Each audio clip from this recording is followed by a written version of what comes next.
Oke, kita kembali arah ke kota lagi lah gitu kan.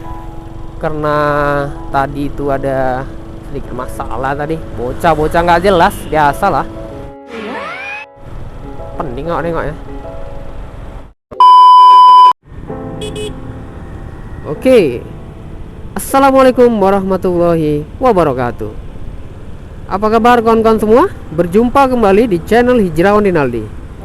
Ini adalah video part 2 di night ride malam hari di kota Rantau Prapat. Nah, kali ini kita berada di pusat kota Rantau Prapat di Jalan Ahmad Yani ya. Nah, ini aku mau keliling-keliling kota aja gitu kan, sambil melihat situasi malam hari di kota Rantau Prapat. Nah, kali ini aku mau apa ya? Mau membahas sedikit gitu kan, yang terjadi pembantaian atau pengeroyokan sampai meninggal di daerah Pangkatan ya. Itu kejadian di tanggal 31 Maret 2021.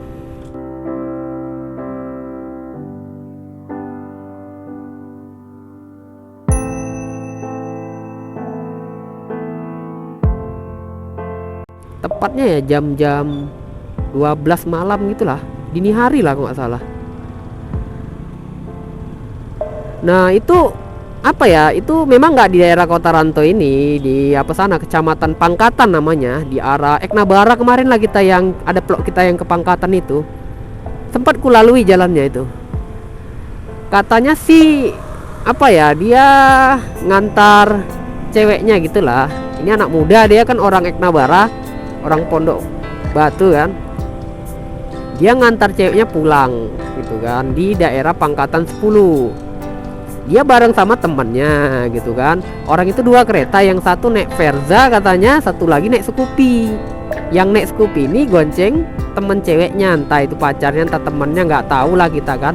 Posisi udah jam 11 atau jam 12 malam gitulah kan.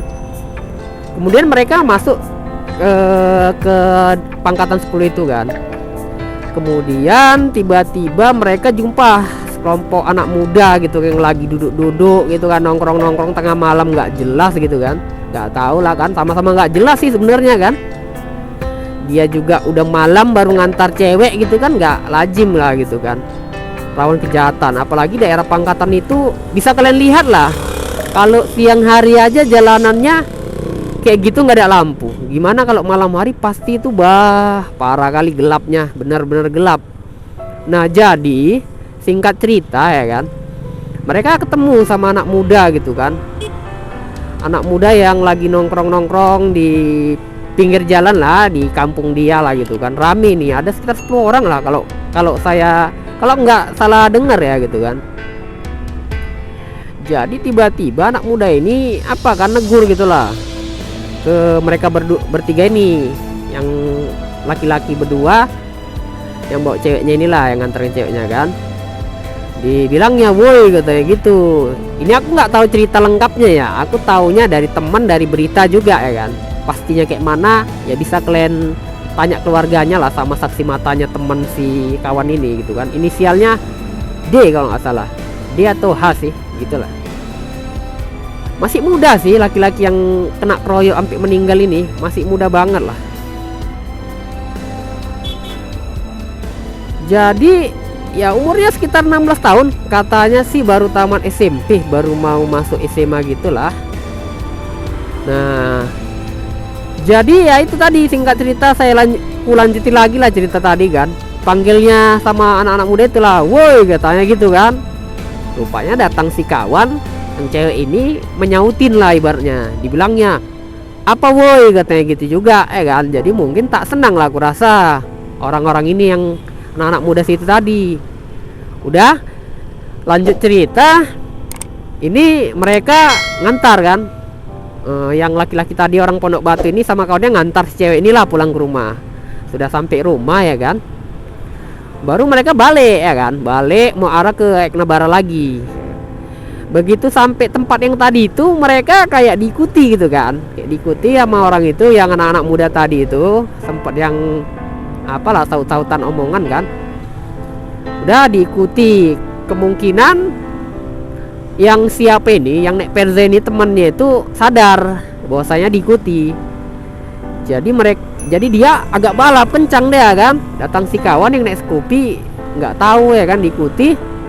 Ya udah rupanya dicegat lagi, kalau nggak ya kemungkinan dicegat lah gitu kan. Kalau dari info-info yang beredar nggak pasti gitu ya. Namanya kabar angin kan. Udah diikutin, baru si yang naik Perza ini balap lah terus aja dia. Rupanya yang naik Scoopy ini, yang kawannya ini yang ngantarkan cewek tadi itu ketangkep kayaknya ya. Aku pun nggak tahu, nggak bisa memastikan kronologi sebenarnya gitu. Intinya seperti itu. Jadi ya udah gitu, kurasa udah ketangkap, dikeroyok ya kan. Katanya sih pakai benda-benda tajam juga, apa ya, pakai balok kayu apa segala macam lah gitu kan. Ada pakunya kata orang itu, gitulah kira-kira. Ya udah, mungkin dapat si kawan ini, yang korban ini dipukuli sampai mati lah, sampai meninggal lah ya kan.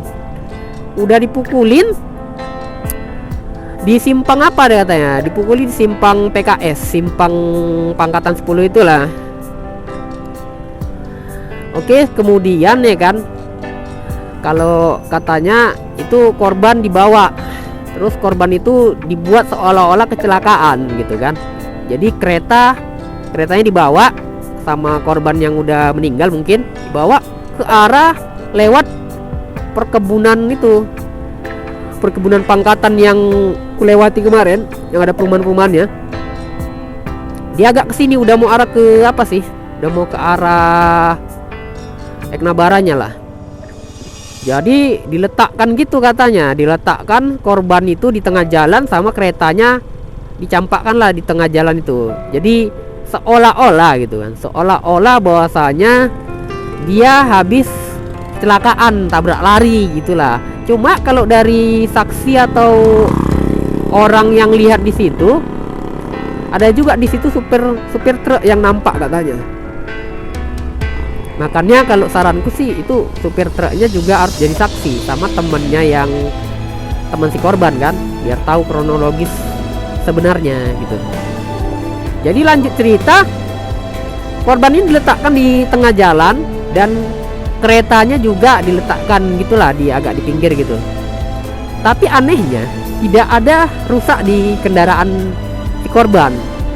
Nah, di situ menjadi kecurigaan kan, kalau memang dia tabrak lari, apa mungkin keretanya masih bagus gitu, utuh atau nggak ada rusak gitu kan. Namanya juga udah ditabrak, pasti ada yang hancur gitu kan. Ini nggak ada gitu, kata mereka yang nengok ya. Jadi itulah kalau ku bilang, hal-hal sepele seperti itu gara-gara saut-sautan woi gitu kan, kayak gitu jadi masalah gitu loh. Jadi masalah dan panjang berbuntut pembunuhan ya kan. Jadi saat ini para tersangka itu kayaknya sebagian ada yang melarikan diri, udah sporing kalau orang sini bilang, udah melarikan diri lah, tak kemana nggak tahu. Nah itu cukup fatal ya, kalau gue bilang bahaya banget. Ini katanya sih masih di bawah umur semua sih, korban masih di bawah umur, yang bunuh juga masih di bawah umur, mungkin anak-anak SMP juga kayak dia kan. Ya itu tadilah, di sini kita harus waspada kan. Memang sih sebenarnya dua-dua salah gitu kan. Yang satu juga songong gitu kan, yang satu lagi si cewek korban juga apa gitu kan, menyautin. Seharusnya jangan gitu kan. Ada baiknya, karena itu kan kampung mereka, namanya orang di kampungnya, pasti mereka lebih berani gitu loh, sampai membunuh ya kan. Nah itu tadilah, hal-hal sepele kayak gitu bisa menjadi petaka bagi diri kita sendiri. Makanya aku kadang kalau jumpa preman-preman gitu kan di kampung orang, aku udah, kalau dibilangnya woi aku nggak apalah peduli, aku biarin aja. Paling awak tegurkan aja, oke bang, lewat bang gitu kan. Kenapa? Kita takut sama mereka ya, bukan takut. Kita cuma menjaga apa ya, menjaga diri gitu loh. Kita itu bukan kampung kita kan. Kalau kampung kita entahlah, ini kampung orang kan. Kalau dia mau kereak ya itu urusan dia, kita nggak usah lawan-lawani. Nanti ada saatnya di kampung kita dia kereak, baru kita giling ya kan. Nah gitu aja sih kalau aku ya. Karena ya segampang itu ya membunuh orang, itu segampang itu banget ya. Parah kali itu kalau bilang sih. Makanya aku sarani buat kita semua ya, jaga, tahan emosi ya kan, tahan diri lah, supaya tidak melakukan hal-hal seperti itulah. Buat orang-orang tua kalau bisa anaknya dijaga juga lah gitu kan. Udah tahu ini zaman sekarang zamannya narkoba, preman, segala macam lah. Kalau udah kena sabu ini memang udah parah lah yang kita bilang ya kan. Rusak lah masa depan anak bangsa itu kena narkoba ini. Makanya kalau bisa dijauhi lah. Nah dari situ kita sebagai orang tua gitu kan, yang udah jadi orang tua lah, aku belum jadi orang tua sih. Buat kalian semua orang-orang tua gitu, dimanapun kalian berada gitu kan, ya kalian bimbing lah anak-anak kalian supaya tidak kelayapan malam-malam lah, dibatasi lah. Apalagi cewek kayak gitu loh, aduh bahaya banget ya. Itu sangat resiko sih kalau bilang, sangat beresiko banget. Itu menjadi tindak kejahatan ya. Ya semoga ini menjadi pelajaran ya bagi kita semua. Dan si korban semoga diterima amal ibadahnya di sisi Allah Subhanahu wa taala, dan para tersangka semoga dapat diproses secara hukum. Adapun yang lagi kabur segera ditangkap. Dan buat keluarga korban ya sabar menghadapi apa ini ya, cobaan inilah kita bilang.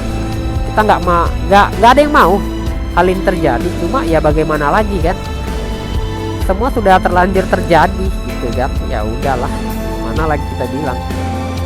Oke lah kalau gitu, ini kita udah berada di daerah dekat kantor bupati, dekat asrama haji. Mungkin sampai di sini aja sharingku malam ini terkait pembunuhan dan pengeroyokan di daerah Pangkatan yang kemarin sempat aku vlog juga ya kan. Semoga menjadi muhasabah diri bagi kita semua dan peringatan diri untuk ya menjaga diri lah. Ngapain juga malam-malam kelayapan sampai jam 12 malam baru pulang ya kan. Tengok-tengok kondisi juga lah gitu kan. Ya udahlah gitu aja. Terima kasih semuanya. Assalamualaikum warahmatullahi wabarakatuh. Sampai jumpa. Bye.